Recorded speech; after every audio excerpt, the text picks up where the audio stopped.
തിരുവനന്തപുരത്ത് യുവതിയെ കഴുത്തറുത്ത് കൊലപ്പെടുത്തിയ ശേഷം യുവാവ് ജീവനൊടുക്കി. കാട്ടാക്കട കുരുതംകോട് സ്വദേശി റീജയാണ് സുഹൃത്ത് പ്രമോദ് കിടപ്പുമുറിയിൽ വെച്ച് കൊലപ്പെടുത്തിയത്. മാനസ മനോജ് ചേരുകയാണ്. മാനസ, വിവരങ്ങൾ എന്തൊക്കെയാണ്?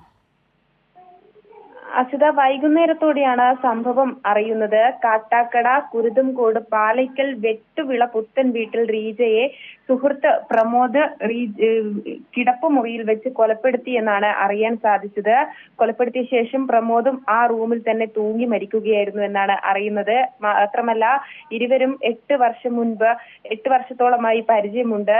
മാത്രമല്ല, 8 വർഷം മുൻപ് ഭർത്താവ് ഉപേക്ഷിച്ച റീജയുടെ കൂടെയാണ് പ്രമോദിന്റെ താമസമെന്നും നാട്ടുകാരുടെ ഭാഗത്തു നിന്നും അറിയുന്ന വിവരം. ഏതായാലും റീജയ്ക്ക് 2 കുട്ടികളുമുണ്ട്. ഒപ്പം തന്നെ ഈ പ്രമോദിന്റെ വീട്ടിൽ നിൽക്കെയാണ് ഇത്തരത്തിൽ ഒരു ക്രൂര കൊലപാതകം ഉണ്ടായിരിക്കുന്നത് എന്നാണ് നിലവിൽ ലഭിക്കുന്ന വിവരം. മാത്രമല്ല, ഈ പ്രമോദിന്റെ വീട്ടിലാണ് ഇരുവരും ഈ റീജയെ കൊലപ്പെടുത്തിയ ശേഷം പ്രമോദും തൂങ്ങി മരിച്ചത് എന്നാണ് അറിയാൻ സാധിച്ചത്. ഇന്നലെ മുതൽ തന്നെ റീജയെ കാണാത്തതിനെ തുടർന്ന് റീജയുടെ മക്കൾ കാട്ടാക്കട പോലീസിൽ വിവരം നൽകിയിരുന്നു.